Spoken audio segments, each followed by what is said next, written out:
Salut à tous, merci d'être avec nous, très content de vous retrouver. C'est la dernière émission placée sous le signe de la CCIG qu'on remercie une nouvelle fois. On a plaisir aujourd'hui d'avoir deux belles entreprises pour terminer cette semaine. D'abord, on a souvent que des belles entreprises pour être précis, mais cette fois-ci, vous allez le voir, ce sont deux entreprises de jeunes qui cartonnent, hein. On a plaisir d'avoir pour commencer l'entreprise Loico, hein, ce soir représentée par Marie Blazer qui est Event Manager. Bonjour Marie, merci beaucoup d'être avec nous quelques instants. Et puis, on a aussi plaisir d'avoir Fabien Arevalo, directeur et fondateur du reste d'Alta Media, qui est avec nous, deux sociétés, eh bien, vous allez le voir, assez comparables, avec en tout cas quelque chose eh bien, qui les unit. C'est une très, très belle clientèle de part et d'autre, mais on aura l'occasion d'en parler dans un instant. On va d'abord se soucier j'ai manière de me soucier eh bien, des gens qui sont avec moi au niveau santé, parce que, encore une fois, c'est vrai qu'on peut avoir été remis du coronavirus, être en pleine forme aujourd'hui, et puis peut-être avoir beaucoup souffert avant. On va se soucier peut-être d'abord de la santé de Marie pour commencer. Marie, je vous rassure, hein, pas commencer à vous inquiéter, vous avez l'air en pleine forme. Est-ce que c'est le cas? Est-ce qu'il n'y a pas eu de coronavirus chez vous, par exemple? Non, alors nous, on a de la chance, on a eu une bonne santé pour tous les collaborateurs, donc c'est vraiment chouette de pouvoir tirer ce bilan-là après ces 2 mois intenses où on a vu que la santé était quand même quelque chose de clé dans notre société. Alors, à noter quand même que la société, on en parlera peut-être plus tranquillement, mais c'est quand même 95 personnes. Et là, ce qui est très important de dire, c'est que vous avez été tout à fait prévoyant, le ICO, hein. Vous avez, enfin, si on peut le dire, senti un peu le coup venir et vous avez très rapidement pris des belles précautions. Fabien, tout va bien, en forme, bien assis, bien installé, tout Tout est va bien. bien, nous aussi, personne n'a été touché, que ce soit au travail ou dans la famille. La seule problématique, et qui commence à se voir, c'est que j'ai pris 3 kilos. Oui, alors ça, Donc c'est un petit peu. Ça peut être un peu généralisé, on va être très franc. C'est vrai que c'était le moment que ça s'arrête par rapport à ça, parce que c'est juste. ça commençait à faire mal. Alors, on va s'intéresser à vos entreprises respectives, hein. On va quand même rappeler peut-être pour ce qui est de Loico, hein, que c'est une entreprise eh bien, qui a été créée au départ par Christophe Barmont, qui était cofondateur de cette entreprise, bientôt 7 ans du reste, hein. Loico, c'est important de le savoir et c'est extrêmement impressionnant. 14e meilleur entrepreneur remonte sur une liste de 15, hein. Il faut savoir que le numéro 1 est numéro 1 et puis qu'on trouve des entreprises comme Migros qui sont à peu près en 11e position, 10e position. Donc tout ça pour expliquer un peu la valeur de ce classement pour une jeune entreprise, évidemment, qui a à peine 7 ans. On va planter le décor, Marie, si tu es d'accord. Event manager, ça veut simplement dire responsable des événements, mais quand même rappeler que Loico, au départ, n'est pas une entreprise événementielle, hein. C'est pas, évidemment, on ne crée pas que des événements, mais on pourrait presque croire qu'on fait que s'amuser chez Loico, mais dans le bon sens du terme. Attention, hein. C'est pas que ça, hein. Non, alors c'est vrai que notre métier de base, on est un spécialiste dans tout ce qui est outsourcing, pour tout ce qui est administratif, pour les assurances, les ressources humaines, la comptabilité, fiscalité et la gestion de risque, et aussi le marketing depuis une année. Et c'est vrai que mon rôle chez Loico, c'est vraiment axé sur les événements parce qu'on juge très important d'avoir une belle expérience pour nos clients et nos partenaires et de leur faire vivre des moments pour créer un lien et renforcer aussi nos relations avec eux. Donc c'est vrai qu'on a vraiment cet axe du plaisir qu'on veut vivre au quotidien et qu'on veut partager avec notre communauté. C'est pour ça qu'on fait aussi beaucoup de co-création et c'est aussi ce qu'on a tenu à faire pendant cette crise du coronavirus. On a eu la chance de pouvoir mettre en place un cycle de webconférences avec la CCIG pour pouvoir aider les entreprises et leur apporter des solutions par rapport à nos différents domaines d'expertise et aussi de nouveau créer des partenariats avec des entreprises pour venir aussi bien partager leur expérience et puis apporter leur regard plus technique sur certaines thématiques. On va approfondir la question parce que c'est très intéressant, Marie. On va revenir juste à l'EUCO. C'est vrai que l'EUCO, particularité, se fait du souci du bien-être de ses clients, forcément, mais aussi et presque surtout, enfin en plus, de ses collaborateurs. Ça, je crois qu'il faut le dire. Il y a tout un système pyramidal. D'abord, c'est une société qui se veut ne pas se prendre au sérieux, à commencer par Christophe, qui tout de suite a montré le bon exemple. Il a dit non, non, moi je suis chef de rien du tout, je suis avec les autres, on est tous dans le même bateau, ça c'est assez sympa, hein. Oui, alors c'est sûr que chez Loico, depuis maintenant presque 2 ans, on a mis un système de management horizontal qu'on a appelé la loicocratie. Donc on n'a pas de structure avec des chefs comme dans des entreprises classiques, on a plus des rôles où chacun a l'autorité sur son rôle avec certaines responsabilités. On a aussi une culture de la confiance qui est là pour pouvoir vraiment encourager les collaborateurs à donner le meilleur d'eux-mêmes et puis d'apprendre parce qu'au final, si on fait confiance, les gens vont se donner mieux pour pouvoir relever des challenges et on voit que ça marche très bien chez Loico et que chacun est du coup intrapreneur et c'est comme ça que l'entreprise se porte au mieux et que tout le monde tire à la même corde pour faire avancer l'entreprise dans la bonne direction. Et je pense que c'est aussi grâce à ça le succès de Loico qui est là depuis le début de l'aventure. Bon, Fabien, chez Altamedia, il y a des chefs ou il y en a plusieurs, il n'y a pas de chef, ça va comment? Non, c'est pas la même structure, mais vous êtes moins, hein, mais ça va venir, hein, Pas nombreux, voilà. vous êtes moins. Vous êtes combien? Parle-nous un petit peu. Altamedia, ça représente combien de salariés, d'employés? Alors nous sommes 5 salariés. J'ai longtemps été tout seul, hein, puis on a décidé de grossir il y a 5 ans à peu près. Donc on a 5 salariés, une dizaine de consultants formateurs qui interviennent de manière ponctuelle, et puis un terrain, comme on dit, pour les visites mystères ou pour les enquêtes de 200-300 personnes qu'on peut activer assez rapidement. Alors c'est vrai qu'on a un peu la même vision, hein, que Christophe et que Loïco, dans le sens où chacune, en l'occurrence, que je suis le seul représentant masculin de la société, chacune est très autonome et ce que j'aime surtout, c'est la capacité de décision et puis de proposition. Donc on n'a pas eu à le théoriser parce qu'on n'est que 5 et donc ça se fait de manière assez naturelle. C'est vrai qu'il faudra que je me pose la question peut-être plus tard. Alors, après, il faut peut-être leur poser la question à elles, si elles me perçoivent comme le patron ou comme un collègue. Mais souvent, quand on est sur des salons, je les entends me présenter plutôt comme le collègue qui s'occupe de la formation. Donc, je ne suis pas le directeur. Voilà. Alors, ta société, c'est le spécialiste de la relation client, hein, on peut le dire, c'est depuis 2003. Là aussi, ça fait un petit moment maintenant. Bravo, en tout cas. Ça veut dire quoi exactement? Ton métier, ton travail? Alors, concrètement, ça veut dire qu'on s'intéresse à ce que les clients de nos clients soient heureux. Donc, et les clients de nos clients, ça peut être des patients quand on travaille pour des hôpitaux, ça peut être des employés quand on travaille par exemple pour le PFL, pour les ressources humaines, puisque là, c'est considérer ses collaborateurs comme des clients. Donc en ça aussi, on peut avoir 2-3 points communs avec Loïcode, ce qu'on appelle la symétrie des attentions, hein, chez certains, c'est-à-dire on pense que pour une bonne relation client, ben, il faut aussi une bonne relation collaborateur, sinon ça peut s'effondrer. Donc concrètement, pour te répondre, Michel, on a 3 grands domaines d'intervention. Ce sont les formations, c'est-à-dire des espaces de partage. Hein. C'est pas venir avec un PowerPoint et expliquer ce qu'il faut faire. Donc, souvent des ateliers sur l'expérience client, sur la qualité de l'accueil, que ce soit physique ou téléphonique. Les services clients aussi à distance. Donc ça, c'est la partie formation. Ensuite, on a toute une partie enquête, savoir ce que pensent nos clients, nos collaborateurs, justement. Là, en ce moment, on vient de déclencher une enquête pour la ville de Genève pour savoir ce que pensent les collaborateurs, justement, de cette période de télétravail. C'est assez intéressant. Puis enfin, une partie conseil, accompagnement commercial aussi, pour soutenir certaines sociétés à mieux se développer. Mais toujours autour de la relation client. Toujours au niveau de la relation client, ça me fait penser évidemment télétravail, Marie, chez Loïco. Alors on le sait, hein, on le sait depuis longtemps. Vous l'avez anticipé. Ça fait partie un peu de ce que Loïco a anticipé par rapport à cette crise, hein, Marie. Oui, alors c'est vrai que le télétravail, ça a toujours fait partie de la culture de Loico. On a un environnement en fait qui est 100% digitalisé, aussi bien pour la téléphonie que pour des bureaux virtuels. Donc, dès le moment où on a dû vraiment mettre 100% de l'entreprise en télétravail, on a su réagir assez vite et au final, nos clients n'ont pas vraiment vu de différence. Il y a 2 semaines, on a voulu faire aussi un sondage à l'interne pour vraiment voir comment les collaborateurs le vivaient. Ce sondage a permis, enfin, on a eu vraiment un taux de participation quasi intégrale, 90% des collaborateurs ont participé, donc ça nous permet d'avoir des bonnes statistiques. Et on s'est rendu compte que la moitié le pratiquait déjà avant.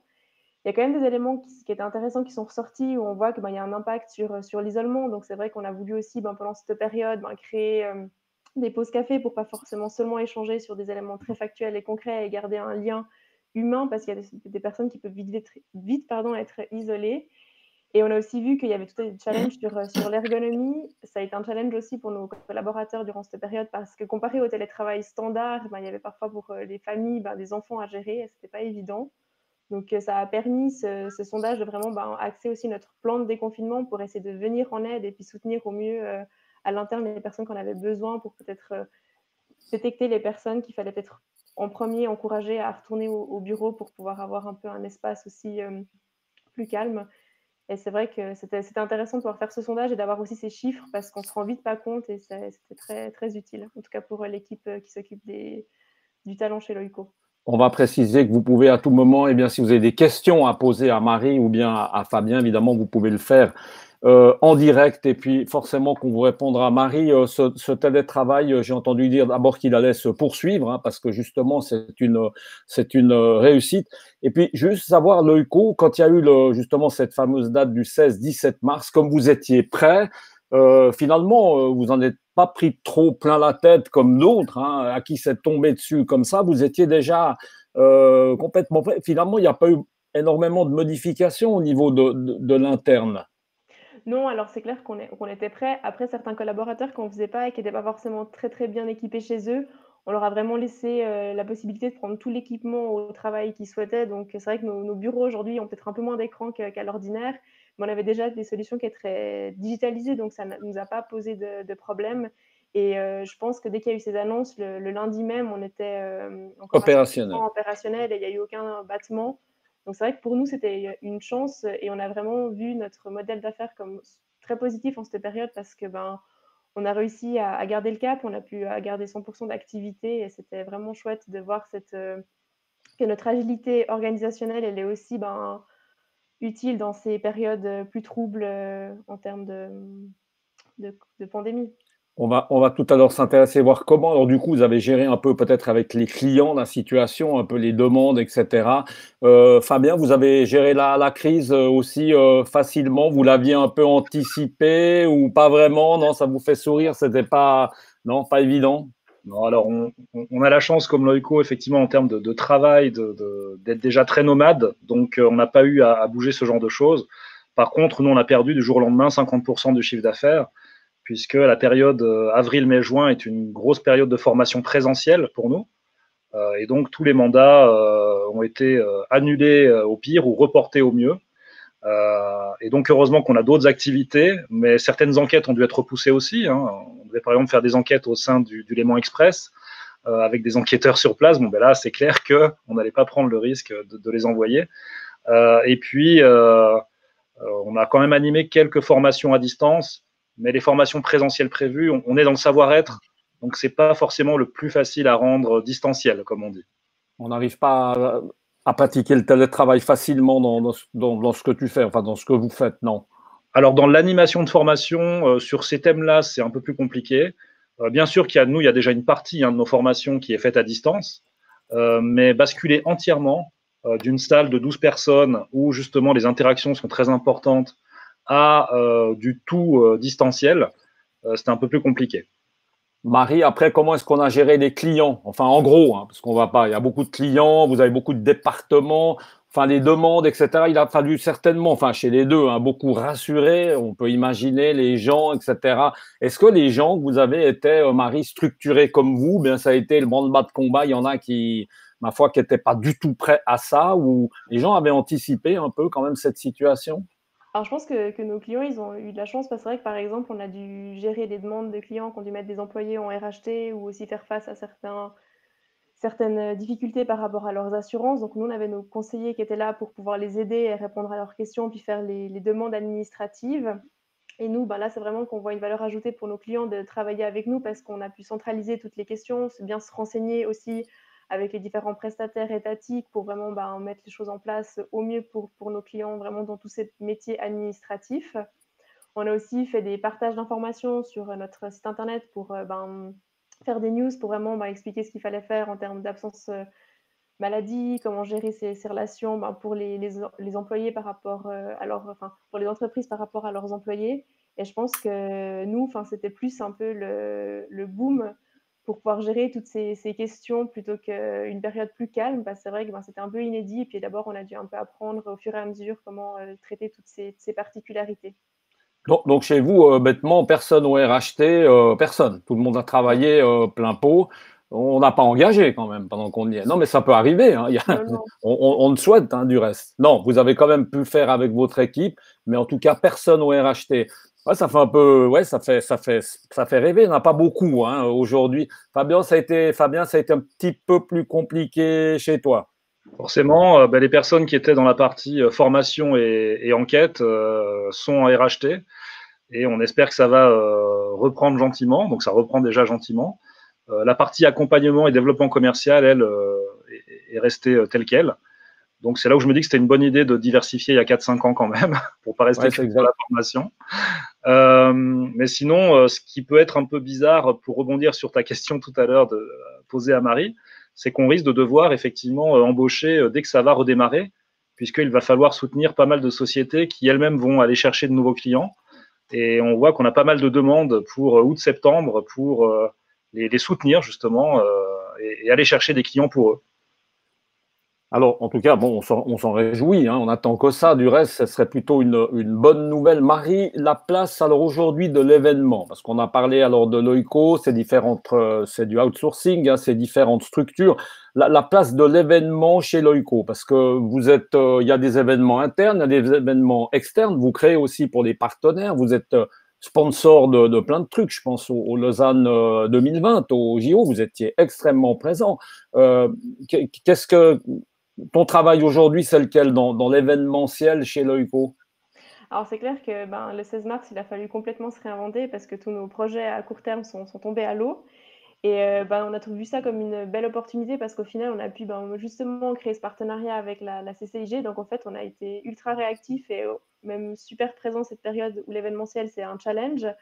On a organisé déjà 6 webinaires avec la Chambre. On a un grand succès. On a entre 50 et 80 participants à chaque édition. Et ça nous permet d'avoir traité des thématiques opérationnelles et aussi organisationnelles. Et on a pu chaque fois avoir des intervenants aussi de qualité, donc c'était vraiment chouette. Et on a, je pense, touché au fait une communauté qu'on n'aurait pas forcément touchée en période traditionnelle. Donc je pense pour nous, ça nous amène aussi une visibilité différente que celle qu'on a à l'ordinaire. Et on est très content d'avoir pu mettre ça en place pour rester aussi actif dans cette période-là, parce que c'est clair que mon métier aurait très bien pu être touché, on va dire, par les RHT, mais on a réussi à se remettre en question assez vite et puis saisir des opportunités. Et aujourd'hui, on voit que le webinaire, ça devient vraiment, je pense, le monde événementiel de ces prochains mois malgré tout, parce qu'on ne sait pas quand on pourra se rassembler à plus que 5 personnes. Donc, on voit qu'on a d'autres demandes pour créer des événements similaires et on a pu en peu de temps en fait, gagner aussi en compétences là-dedans et prendre en main certains outils. On voit que le format replay aussi est très intéressant.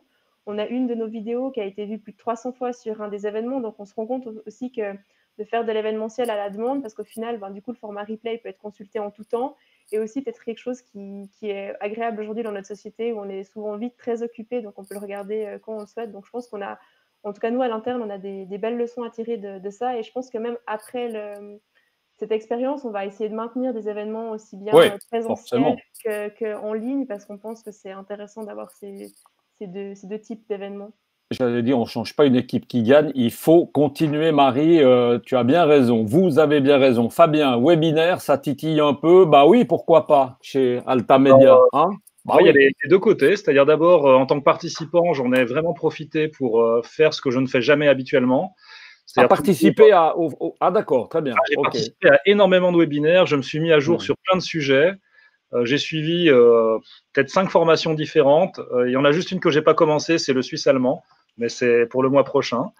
Non, mais c'est vrai. On garde le meilleur pour la fin. Exactement.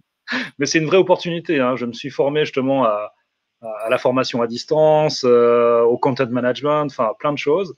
Et puis j'en ai suivi pour suivre plein de webinaires, d'abord sur le domaine de la relation client. Et là aussi, je pense que ça va changer des choses dans le futur, puisque je bloquais déjà des parties de mon agenda pour de la veille ou pour d'autres choses. Je vais aussi bloquer maintenant une demi-journée dans la semaine pour faire plus de veille, et notamment via des webinaires. Mais alors, il y a ceux que tu as suivis, mais il y a ceux maintenant que tu vas animer. Attention. Exactement. Alors, on se lance à partir de la semaine prochaine. On a une série de 3 webinaires qui sont entièrement… Il ne faut pas les mettre en même temps que Marie. Hein. Attention, c'est le mardi à 4 heures chez l'OICO. Il ne faut pas être en concurrence. Hein. Il y a de la place. Attention. Je les ai mis à 11 heures parce que je sais qu'à 7 heures, ils sont à l'apéritif. Donc, ça va. Ça va consister en quoi? Raconte-nous, Fabien, ces webinaires. Fais-nous un petit peu envie de regarder ça. Alors, les 3 sont toujours tournés autour de la relation client et de développer sa présence client.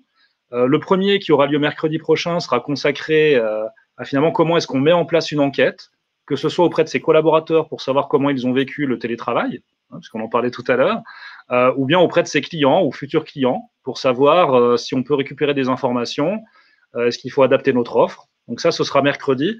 Toujours très pratique, hein, on ne va pas faire des grandes théories. c'est comment on crée un questionnaire, les questions à se poser avant, qu'est-ce qu'on fait pendant, comment on fait vivre les résultats à l'interne après. Donc ça, c'est le premier sujet. Le deuxième qui aura lieu la semaine suivante, le mardi 26, si je ne me trompe pas, toujours à 11 h, ce sera sur la vente, mais la vente orientée client. Donc vendre mieux pour vendre plus. Pas de la vente pitbull, hein, du conseil.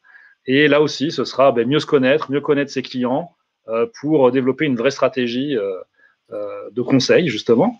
Et le dernier, qui aura lieu le 2 juin, c'est le mardi.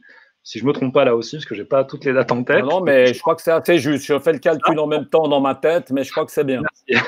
Et toujours à 11 h. Là, elle sera un petit peu plus pointue pour une de nos cibles particulières et certains de nos partenaires. C'est comment mesurer la qualité de son service client. Parce que là aussi, durant la crise, les services clients ont été très sollicités, que ce soit par chat, email et téléphone. Et puis, certains sont aperçus de problèmes techniques, de problèmes humains peut-être aussi, de formation. Et donc, là aussi, on va leur donner une vraie méthode simple à mettre en œuvre, qu'ils peuvent mettre en œuvre tout seuls d'ailleurs. Hein. C'est quels sont les éléments à prendre en compte pour mesurer la qualité de son service client et anticiper les problèmes et ne pas s'y intéresser que quand il y a un problème de réclamation ou de problème technique. Et là, c'est important de le dire, hein, ça va être gratuit, tout comme chez Leuco, du reste, hein, on peut s'inscrire. Marie, à part le webinaire, juste un peu prendre la température des entreprises, justement, leur envie de créer des événements, enfin de faire un petit peu la fête. Est-ce qu'on sent là, il y a déjà un peu une reprise, il y a déjà ça frémit un peu ou c'est encore un peu compliqué? Est-ce qu'à part le webinaire, il y a des choses qui sont en train de se mettre en place pour les 4-5 prochains mois? On est toujours un peu en attente, dans l'incertitude.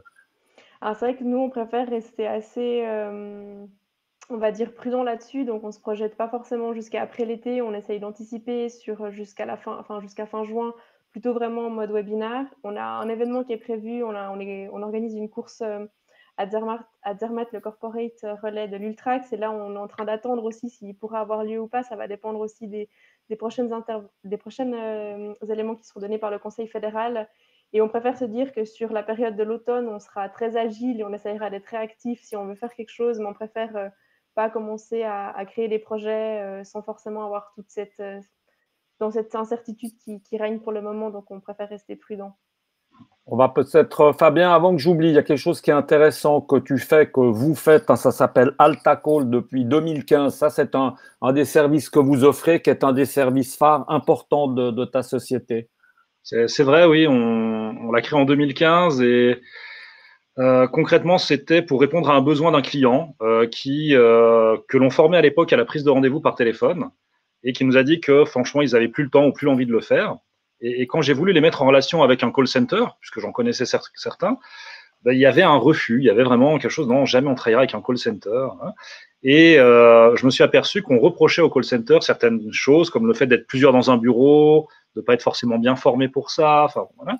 Et on s'est aperçu qu'il y avait un vrai besoin finalement de confier des appels qualitatifs en B2B, donc avec une cible d'entreprise, à quelqu'un d'autre quand on n'a pas le temps de le faire, quand on n'a pas envie de le faire, mais sans pour autant que ça devienne une usine à gaz.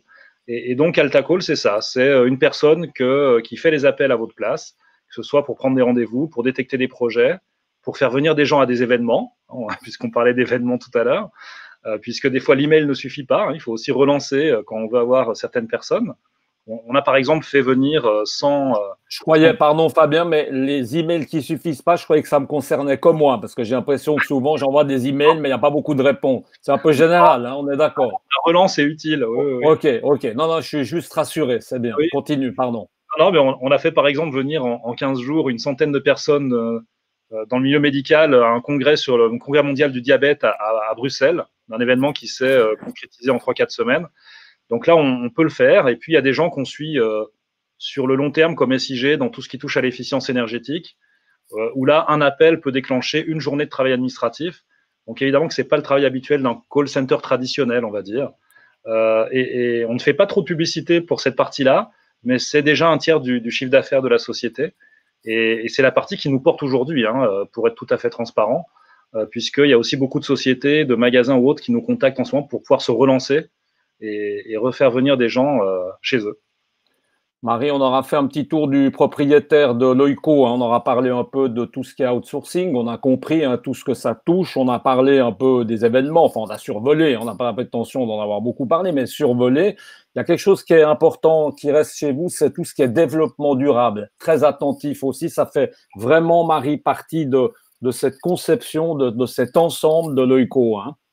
Oui, bah, c'est sûr que le développement durable, c'est chez Loico vraiment un élément très important. Là, on est dans notre troisième recertification Bicorp.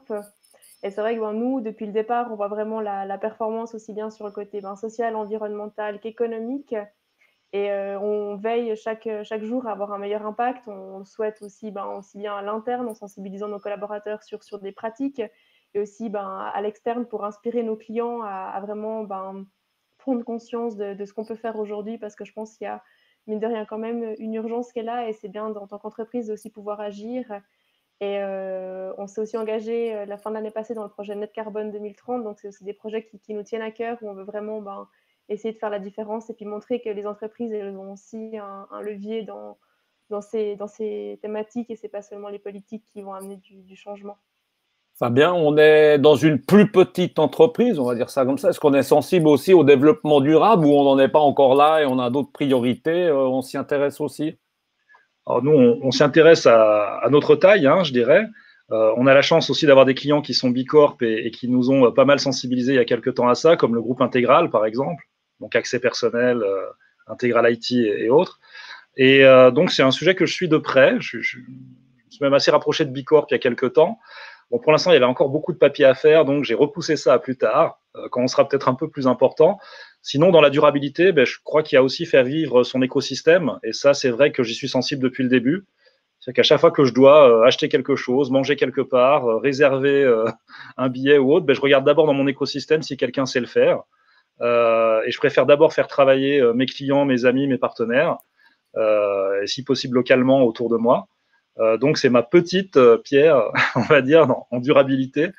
Et sinon, on intervient, on a la chance d'intervenir beaucoup dans des sociétés qui ont cette approche-là, notamment celles qui font appel à nous dans tout ce qui touche à la formation, parce qu'on s'aperçoit qu'il y a quand même une forte corrélation, hein, entre les gens qui investissent sur l'être humain, et notamment dans la formation, et sur cette approche durable, puisque la durabilité, c'est aussi ses employés, hein.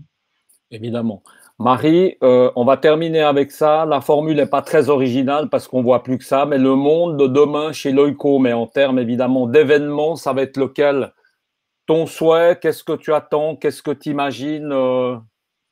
Je pense qu'après cette période, on a tous envie de se retrouver aussi. Donc, on espère d'ici la fin de l'année de pouvoir refaire des événements présentiels pour ben, pouvoir retrouver nos clients, nos partenaires, repartager des bons moments ensemble, parce qu'on sent quand même qu'on est des êtres sociaux, qu'on a besoin de ces contacts-là. Donc, je pense que mon souhait, ce serait de pouvoir espérer que d'ici la fin de l'année, on puisse refaire des rassemblements à un grand nombre pour pouvoir profiter et puis passer des belles soirées, des apéros, et partager encore des belles expériences et des connaissances sur des thématiques qui nous tiennent à cœur chez Loico.